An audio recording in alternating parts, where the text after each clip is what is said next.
এ পর্যায়ে যুক্তরাষ্ট্রের new York থেকে আমাদের সাথে যোগ দিচ্ছেন পেইস ইউনিভার্সিটির অধ্যাপক জনাব শোয়েব আহমেদ ভূঁইয়া। আমরা কথা বলবো তার সঙ্গে ইরানের যে যুদ্ধ চলমান সেটি নিয়ে। আপনাকে স্বাগত স্টার নিউজে। জনাব শোয়েব আহমেদ, আমরা আপনার কাছে একেবারে পরিষ্কার প্রথম প্রশ্নটি করতে চাই, সেটি হচ্ছে ইরানকে আমরা কিছুক্ষণ আগে যেটি দেখছিলাম, ইরান আত্মসমর্পণ করলে তারপরে ট্রাম্প প্রশাসন তার সঙ্গে কোনো চুক্তিতে যাবে কিনা সেই সিদ্ধান্ত নেবে, এই কথাটি তিনি বলছেন। কিন্তু ইরানের পক্ষ থেকে আমরা এখনো পর্যন্ত কোনো যুদ্ধবিরতি কিংবা কোনো ধরনের এই ধরনের নত স্বীকার করার কোনো সিমটম আমরা দেখতে পাইনি। ট্রাম্প প্রশাসন কি তাহলে এক ধরনের ফাঁপা আত্মবিশ্বাসের উপরেই ভর করছেন? তারা বাস্তবতাকে কি অস্বীকার করতে চাচ্ছেন? ধন্যবাদ আমাকে আমন্ত্রণ জানানোর জন্য। যে দেখুন, আপনি যে প্রশ্নটি করেছেন আর কি, ইরান কেন আত্মসমর্পণ করবে? যে এরিয়াল বোম্বিং এর মাধ্যমে ইরানের যে ক্ষয়ক্ষতি হয়েছে সেটা তো হয়েছেই। আত্মসমর্পণ করে ইরান আসলে কি অর্জন করবে? ট্রাম্প প্রশাসনের যে কৌশল সেটা হচ্ছে যে দেখেন যে আমেরিকার ভিতরে কিন্তু এই যুদ্ধের প্রতি কোনো সমর্থন নাই সাধারণ মানুষের। আপনারা জানেন যে কিছুদিন আগে যে জরিপ হয়েছে, সেই জরিপে ৭৫% বেশি আমেরিকানরা এই যুদ্ধের প্রতি তাদের অনাস্থা জানিয়েছে। এবং এই যুদ্ধটা একটা ইলিগেল ওয়ারও বটে, কারণ হচ্ছে যে আমেরিকা কনস্টিটিউশন অনুসারে কোন প্রেসিডেন্ট একক সিদ্ধান্তে যুদ্ধে যেতে পারেন না। কংগ্রেশনাল তার ভ্যালিডেশন লাগে, ভোটাভুটি লাগে, সমর্থন লাগে। দেখেন এই সমর্থনটা কিন্তু ট্রাম্পের নাই। তো এই সব কিছু মিলিয়ে ইরানকে যদি যেটা ট্রাম্প প্রশাসনের টার্গেট ছিল যে রেজিম চেঞ্জ, ইরানের শাসন ব্যবস্থা চেঞ্জ করা, সেটা যদি করতে হয় তাহলে শুধু এই এরিয়াল বোম্বিং করে সেটা কিন্তু সম্ভব হবে না। সেটার জন্য দরকার হবে গ্রাউন্ড ফোর্সের, বুটস ইন দ্য গ্রাউন্ডের। তো সেই কাজটি ট্রাম্প ইরানের ক্ষেত্রে করবে কিনা বা করতে পারবে কিনা সেটা নিয়ে অনেক ডাউট আছে। দুটি কারণ। একটি হচ্ছে যে আমেরিকান সৈন্য বা আমেরিকান গ্রাউন্ড ফোর্স যদি পাঠানো হয়, অনেক বেশি ক্যাজুয়ালিটির একটা ব্যাপার আছে ট্রাম্প প্রশাসনের জন্য, মিস্টার ট্রাম্পের মিড টার্ম ইলেকশনের জন্য, এবং Republican party as a whole তাদের জন্য অনেক বেশি ভয়াবহ হবে। ভোটের মাধ্যমে তারা সেটার জবাব পাবে যদি ক্যাজুয়ালিটি হয়। নাম্বার 2 হচ্ছে ইরানের ভৌগোলিক অবস্থান দেখেন, ইরানের যে পাহাড়, যেভাবে তারা ঘেরা।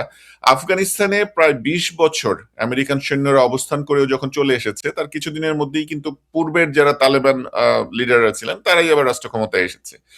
ইরানের মতো একটি শক্তিশালী কান্ট্রিতে যেখানে 92 মিলিয়ন পিপল রয়েছে, গিয়ে কতটা সফল হবে আমেরিকান সৈন্যরা গ্রাউন্ডে গিয়ে, সেটা নিয়ে অনেক বেশি ডাউট আছে।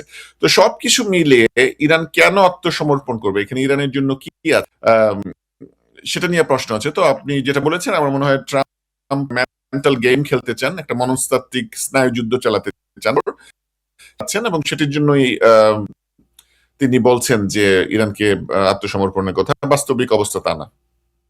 একই সঙ্গে মানে একেবারে উত্তরটা পরিষ্কার পেয়েছি। আপনি রিপাবলিকানদের যে মধ্যবর্তী নির্বাচনের ভরাডুবির কথা বলছিলেন, সেই শঙ্কার জায়গা তো রয়েছেই। একই সঙ্গে আমরা দেখছি প্রায় সেপ্টেম্বর পর্যন্ত এই যুদ্ধ চলতে পারে, এমন একটা ইঙ্গিত ট্রাম্প প্রশাসন থেকে দেওয়া হয়েছে। প্রথমে যেটি বলা হয়েছিল 1 সপ্তাহ 2 সপ্তাহ, এখন সেটির সেপ্টেম্বরে চলে গেছে ইতিমধ্যেই। তো সেটি আসলে তারা কতটুকু আমেরিকারও সেই সামর্থ্য বা আমি বলবো যে সেই লাক্সারিটা আছে কিনা যে তারা সেই যুদ্ধটিকে চালিয়ে নিয়ে যাবে এতদিন পর্যন্ত। আর বিশেষ করে যেই মধ্যপ্রাচ্যের যে ঘাঁটিগুলো রয়েছে সেখানে তাদেরকে যে প্রতিরক্ষা করতে হচ্ছে ইরানের মিসাইলকে বা ইরানের হামলাগুলোকে, সেটিও তো অত্যন্ত ব্যয়সাধ্য। এবং আমি যদি ভুল না করি, আমরা বেশ কিছু মার্কিন গণমাধ্যমেই দেখছিলাম যে প্রায় $1 বিলিয়ন প্রতিদিন এই যুদ্ধের কারণে খরচ গুনতে হচ্ছে মার্কিন প্রশাসনকে। জি, গুরুত্বপূর্ণ প্রশ্ন করেছেন। তো তার আগে যুদ্ধের প্রেক্ষাপটটা একটু আমাদের বুঝতে হবে। দেখেন, এটা কিন্তু আমেরিকানদের যুদ্ধ না। ইরান যুক্তরাষ্ট্রের জন্য কোনো হুমকি ছিল না, কখনো ছিল না। ইরানের এমন কোনো ক্যাপাবিলিটি নাই যে মেইনল্যান্ড ইউএসএ তে ইরান কখনো আক্রমণ করতে পারে। তাদের পারমাণবিক অস্ত্র নাই, তাদের এমন কোনো long range intercontinental ballistic missile নাই যেটা আমেরিকান মূল ভূখণ্ডে পড়তে পারে। এবং যতগুলো ইন্টেলের ইনফরমেশন আছে, সবগুলো ইন্টেলের ইনফরমেশন হিসেবে ইরান এমন কোনো পর্যায়ে চলে যায়নি যে যুক্তরাষ্ট্রকে সরাসরি আঘাত করতে পারে, নাম্বার 1। নাম্বার 2 হচ্ছে ইরানের কোনো পরিকল্পনাও ছিল না আঘাত করার। তাহলে এই যুদ্ধে আমেরিকা কেন? তো এই যুদ্ধে আমেরিকা এই কারণে যে দেখেন, আমেরিকাতে পলিটিক্সে খুব শক্তিশালী পাওয়ারফুল একটা গ্রুপ আছে, প্রেশার গ্রুপ যাকে আমরা বলি, লবিস্ট গ্রুপ যাকে আমরা বলি, সেটার নাম হচ্ছে এইপ্যাক। তো এই এইপ্যাক হচ্ছে বেসিক্যালি ইসরায়েলি লবি। তারা ইসরায়েলের স্বার্থ আমেরিকার মাধ্যমে বাস্তবায়ন করার চেষ্টা করে। কিভাবে তারা সেটা করে? আমেরিকাতে যত ইলেকশন হয়, Congressional election, presidential election, senate election এবং লোকাল ইলেকশনে এইপ্যাক কিন্তু হিউজ পরিমাণ মানি প্লান্ডার করে তাদের পছন্দের ক্যান্ডিডেটকে বিজয়ী করে আনার জন্য। তো যারা এই এইপ্যাক মানিটা নেয়, যেটা আইনগতভাবে ঠিক আছে কিন্তু নৈতিকভাবে ঠিক নাই, তো এই মানিটা যারা নিয়ে ইলেকশন করে তারাই তখন এই কংগ্রেসে, প্রশাসনে এই ইসরায়েলের স্বার্থগুলো দেখে। দেখেন, আপনারা যদি ইসরায়েলের বক্তব্য দেখেন, নেতানিয়াহু সেই ৮০-র দশক থেকে বলে আসছে যে ইরান ২ সপ্তাহ বাকি আছে, খুব তাড়াতাড়ি তারা নিউক্লিয়ার ওয়েপন পেয়ে যাবে, ইত্যাদি ইত্যাদি। তার মানে নেতানিয়াহু বা ইসরায়েলি লবি সেই ৮০-র দশক থেকে চেষ্টা করে আসছে যুক্তরাষ্ট্রের মাধ্যমে ইরানে একটি হামলা চালানোর। তো ট্রাম্প প্রশাসন, অনেকেই বলেন যে ট্রাম্প হচ্ছে যে মোস্ট ইডিয়েট ওয়ান এই টোপটা গিলার জন্য, বা এখানে তাকে ফেলে দেওয়া হয়েছে। তো এই ইসরায়েলের ওয়ারটাই এখন আমেরিকা ফাইট করছে। এখানে আমেরিকার, আবারও আমি বলছি, কোনো স্বার্থ নাই, আমেরিকার শুধু লস আছে। তো এই যে আপনি আর্থিক ক্ষতির কথা বললেন, প্রায় $৯০০ মিলিয়ন মতো, ক্লোজ টু $1 বিলিয়ন পার ডেতে খরচ হওয়া, এবং শুধু টাকা পয়সা না, অর্থনীতি তো একটা বড় ব্যাপারই। যেমন যুক্তরাষ্ট্রের নিজস্ব সমস্যা আছে, এখানে হোমলেসনেস আছে, এখানে হেলথ কেয়ারের ব্যাপার আছে, এখানে সাধারণ আমেরিকানদের জবের সিকিউরিটির ব্যাপার আছে। এগুলো তো আছেই। এগুলো ছাড়াও যেটা আমেরিকান মানুষ খুব বেশি কেয়ার করে সেটা হচ্ছে আমেরিকান লাইফ লস হলো কিনা। তো এই যে আমরা দেখতে পাচ্ছি যে ক্যাজুয়ালিটিতে অলরেডি ৬ জন বা তারও বেশি, আমরা প্রকৃত নাম্বারটা এখনো জানি না, আমেরিকান লাইফ লস হলো। তো এর দায়ভার কে নিবে? আরেকজনের ওয়ার ফাইট করতে গিয়ে নিজের দেশের সিকিউরিটিকে সমস্যায় ফেলা, ইকোনমিকে জিওপারডাইজ করা এবং আমেরিকান লাইফ লস হওয়াটা, এই দায়ভারটা কে নিবে? তো এই দায়ভারটা তো যে প্রশাসন শুরু করেছে সেই প্রশাসনেরই নিতে হবে। তো ইকোনমিক এই ওয়ারের সাথে আমেরিকার সামর্থ্য থাকলে পরেও আমেরিকার যেই একটা ভার্জ অফ জায়গা থেকে এক ধরনের বাউন্ডারেন্স তাদের আছে। জনাব সোহেব আহমেদ, আমি সেটি একেবারে পরিষ্কার আপনার কথাটি।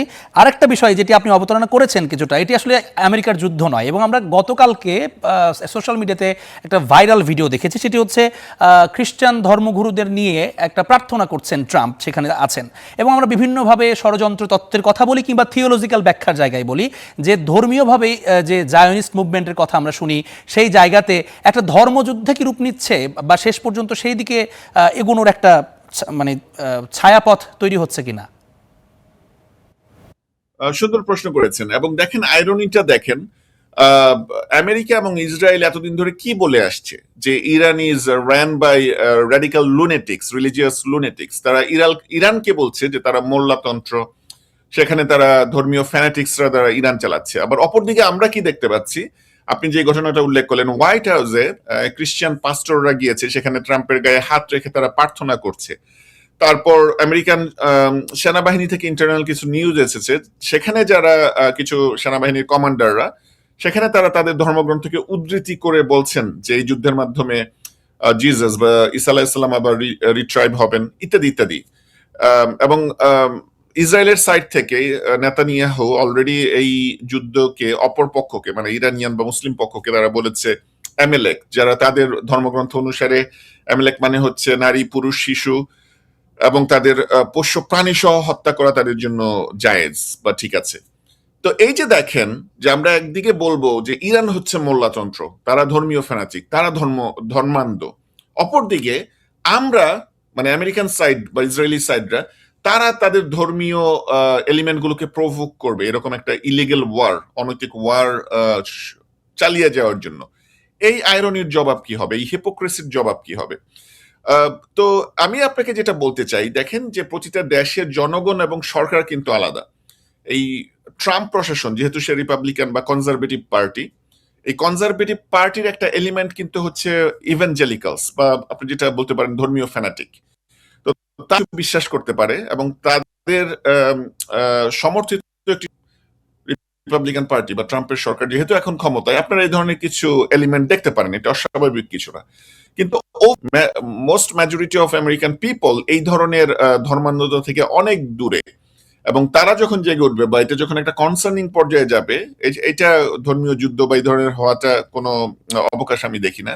কিন্তু এটা কনসার্নের বিষয় যে আমেরিকার মতো একটি ধর্মনিরপেক্ষ কান্ট্রিতে, একটা মডার্ন কান্ট্রিতে এই ধরনের এলিমেন্টই বা আমরা কেন দেখবো? বা ইসরায়েল কেন লেকচার দিয়ে বেড়াবে ইসলামী মৌলবাদ ইত্যাদি ইত্যাদি নিয়ে সারা বিশ্বে, এবং নিজেরা ধর্মযুদ্ধের মতো একটা অবস্থা তৈরি করবে। এক্স্যাক্টলি। জনাব শোয়েব মাহমুদ, আমরা একেবারে পরিষ্কার আপনার যেই আমাদের মানে মূল্যবান সময়টি আমাদেরকে দিলেন, সেটার জন্য আপনাকে আরও একবার কৃতজ্ঞতা জানাচ্ছি। আমরা পরবর্তীতে হয়তো আবার আপনার সঙ্গে যুক্ত হব কোনো সময়ে।